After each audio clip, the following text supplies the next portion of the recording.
Mohon izin memperkenalkan diri, nama kami Mayor Laut Pelaut Sunardi.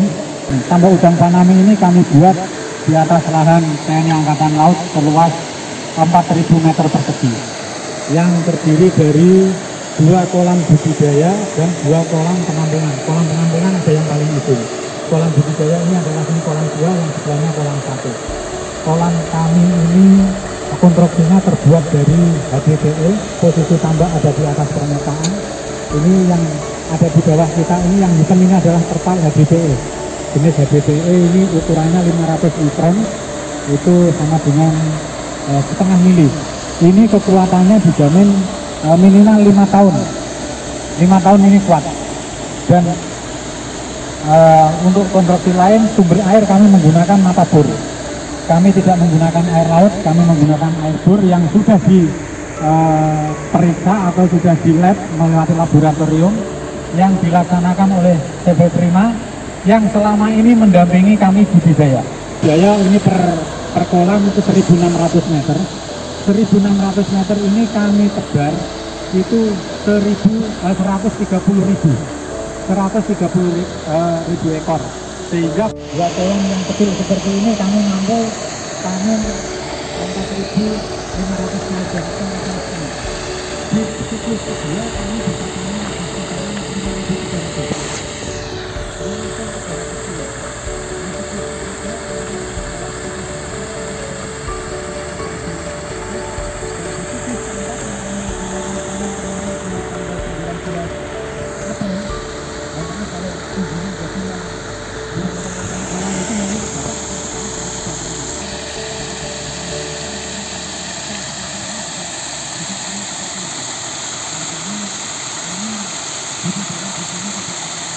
Persiapan ini masih ngisi air, tidak langsung kita kasih tebar, kita kasih bibit juga. Air setelah 100 cm nanti paling tidak kami laksanakan treatment dulu. Tidak begitu ada air langsung tebar juga. Nah, ini juga ilmu ini kami dapat juga dari CV Prima. Itu gambaran sekilas tentang tambak kami. Jadi tidak luas. Mohon maaf, hanya 1.600 per petak, 40 kali 40. Jadi tidak luas. Dan mungkin kalau di Kabupaten Sika sana tanahnya masih luas ya, saya rasa akan lebih punya potensi lagi. Nah, seperti itu. Ya kebetulan kami ini orang pesisir, terus kami juga dibesarkan di Angkatan Laut. Alhamdulillah kami bisa berkiprah dalam rangka ketahanan pangan untuk membudidayakan udang Fanami seperti ini. Ya, saya rasa nanti bapak-bapak dari Kabupaten Sika mungkin tanahnya atau geografinya malah lebih pas lagi. Seperti itu. Nah, siap. Untuk kincir, kami luasan 1.600 meter persegi ini kami menggunakan kincir sebanyak 8 biji. Dengan asumsi kemampuan kincir itu satu kincir mengcover minimal 200 sampai 250 meter persegi. Itu kemampuan kincirnya. Jadi kalau misalnya Bapak nanti tinggal membuat tambak luasannya berapa, tinggal ngalikan 250 atau dibagi 250, itu ketemunya nanti jumlah kincir. Kincir ini fungsinya untuk selain menimbulkan oksigen, juga memunculkan arus. Karena sekilas udang Fanami itu tidak seperti udang windu. Kalau udang windu itu dia lebih suka nongkrong, tenang, diem dia. Tapi kalau udang Fanami tidak. Udang Fanami itu akan jalan terus, gerak terus. Sehingga dia lebih suka menyongsong arus air. Sehingga kincir inilah yang sangat membantu. Yang kedua, fungsi kincir untuk mengumpulkan kotoran, baik itu yang kotoran yang dari udang sisa makanan maupun makanan yang tidak termakan oleh udang, itu nanti akan diputar oleh kincir sehingga muncul di tengah. Di tengah itulah tempat drainase kami, namanya central drain. Itu konstruksi tambaknya begitu. Mungkin kalau Bapak lihat mana pintu airnya tidak kelihatan. Memang tidak kelihatan karena pintu air kami ibarat konstruksi tambak itu seperti wajan, itu ada di pusarannya wajan itu di bawah. Jadi kami lewat bawah terpal ini, ya muncul di sana, kelihatan ada di situ nanti ada drainnya itu, pembuangannya langsung ke sana. Jadi posisinya seperti itu. Jadi namun kita sudah menggunakan yang modern walaupun tidak modern sekali. Kan metode kolam itu bisa kolam bulat atau kolam petak seperti ini, bisa konstruksinya dari besi, bisa. Pakan itu idealnya per kilogram udang itu habis pakan antara 1 kilo 1,2 kilogram, 1 kilogram 2 on sampai 1 kilogram 4 on, 1,2 atau 1,4 1 kilo udang. Sehingga kalau saya panen di 5.000 kilo, paling enggak kami habis pakannya sekitar 7 ton.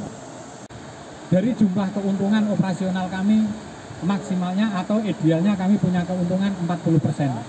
40% dari biaya budidaya, di luar biaya investasi, biaya budidaya. Jadi kalau misalnya budidaya kita habis sekitar 200 juta, mulai dari bibit, pakan, vitamin, listrik semua, gaji karyawan dan lain sebagainya, keuntungan kami di sekitaran 80 juta.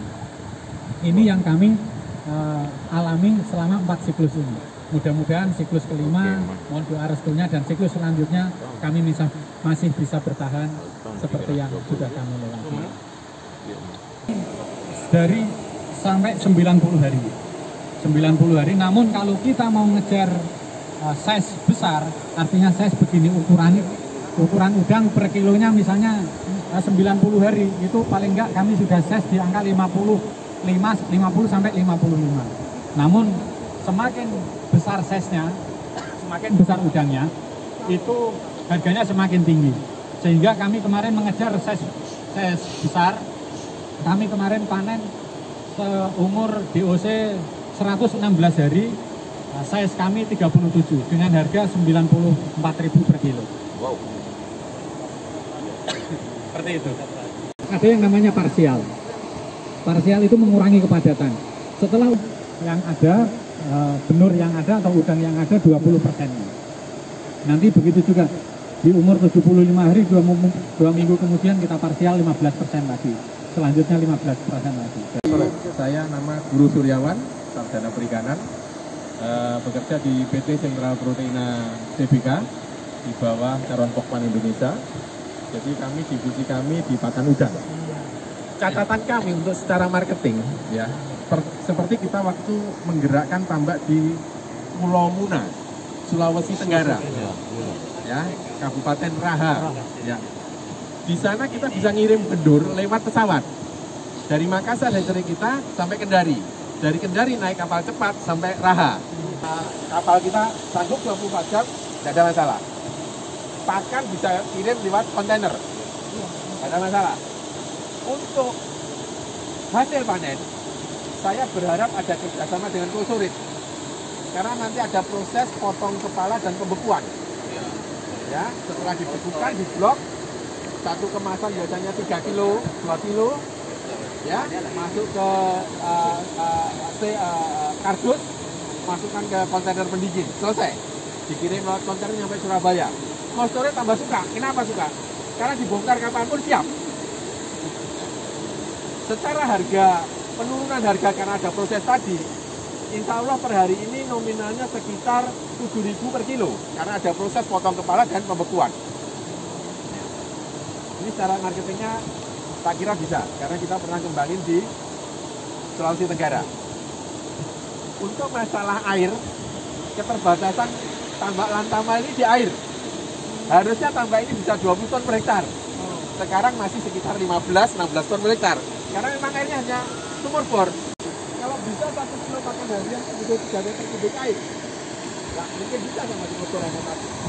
Tapi kan dapat yang tambak di tiga, lautnya bisa kita tarik 24 jam. Setelah air berapapun kita bisa. Idealnya, menurut saya, skala menengah ke atas, kolamnya ada di ukuran 2000. 1.600 itu kayaknya menengah ke bawah. Apalagi kolam yang bulat-bulat, itu terlalu rumit. Lahan 5 hektar mungkin kolam bulat bisa sampai 50. Kasihan teknisi kita dalam mengatur air, mengatur pakan. Lebih baik kalau skalanya luasan lahan misalnya 5 hektar, 3 hektar, buat kolam yang 2000-an. Bujur sangkar. Dan selalu dasar kolamnya itu harus lebih tinggi dari pasang air laut. Supaya buang kotorannya mudah, panennya mudah. Saran saya tetap di ukuran 0,5 mili. Ukuran untuk ADPE. Perihal kincir bisa dihitung. Semua putarannya adalah melingkar. Kalau daerah kita di bawah dari Katulistiwa, putarannya harus ke arah jarum jam. Kalau di atas garis khatulistiwa berlawanan sama jarum jam. Itu gaya sentrifugal. Karena kotoran akan kita kumpulkan semua ke tengah. Kotoran harus dikumpul di tengah dan dikeluarin. Satu unit kincir bisa mengcover area 200 meter persegi. Itu kalau ketinggian kita hanya 1,1 meter. Tapi kalau tinggi kita sampai 1,5, 1,8, harusnya satu unit kincir di 150 meter persegi. Karena dalam harus lebih banyak kincirnya. Satu unit kincir mengcover udang menurut kita di angka sekitar 15.000 sampai 20.000 ekor. Jadi nanti sebar sama jumlah kincir itu harus sesuai. Ini dasar patokannya. Jadi pengalaman saya lulus kuliah dari Malang, perikanan juga. Tahun 2000 saja masuk di DP5 ini. Kita pernah punya pulau Lupak yang namanya Batam. Di waktu belum ada tambak, muncul tambak pertama, tambak kedua dan seterusnya, luar biasa. Sekarang di Bangka saja sudah ada sekitar 3.000 pola. Itu hanya 6 tahun, Pak. 6 tahun bisa berkembang seperti itu. Pemain timah, uangnya banyak, buat tambak lahannya ada, bekas galian timah dan lain-lain. Ya. Sekarang luar biasa tambak di sana. Jadi daerah-daerah yang benar-benar baru potensinya luar biasa. Kenapa? Karena memang belum ada penyakit di daerah itu. Daerah Jawa Timur masih ngerjain ini 1 hektar, istilahnya begitu. Itu biasanya hanya terbentuk kolam untuk budidaya di sekitaran 6.000 meter persegi. Yang 4.000 ini fasilitas umum, pematang, tandon, misalnya begitu. Itu menelan biaya sampai dengan 1,8 M 1 hektar. Itu harga saat ini mungkin sudah nyampe 2 sampai 2,2 M. Itu harga di Jawa, Pak. Jadi itu sudah lengkap. Biaya konstruksi, kincir, genset, listrik, siap isi air. Belum bibit, belum pakan, belum tenaga kerja waktu proses budidayanya. Hanya investasi awal. Kisaran harga di Jawa seperti itu. 1 hektar antara 2 sampai 2,2 M. Tinggal berapa hektar yang mau dijalankan. Nah, untuk tandon di sini ada 2. Sekarang saya punya konsep tandonnya 3. Supaya 1 hari habis 1 tandon. Karena yang mengotori tambak atau perairan tambak itu adalah pakan kita.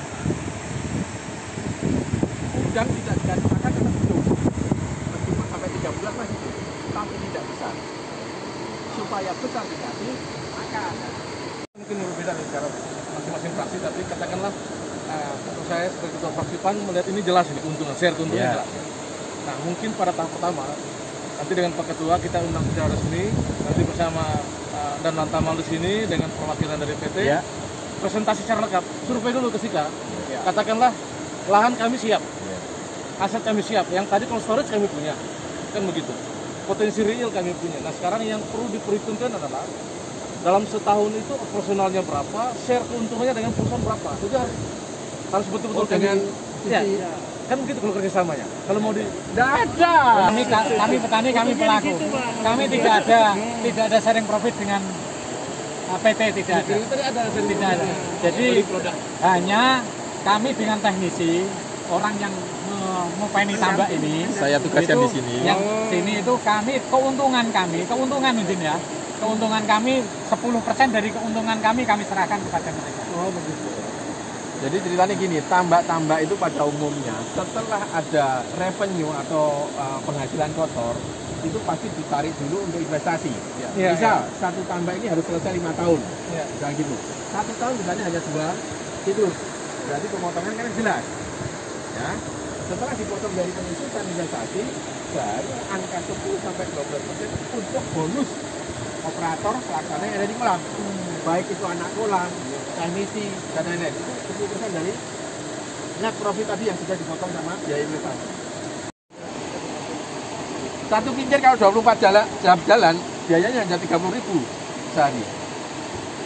Biaya PLN. Malam hari banyak lampu, malam hari banyak orang yang masih tidak tidur misalnya begitu. Karena untuk jaga keamanan, jaga kincir supaya ada yang mati. Jadi keamanannya luar biasa Pak.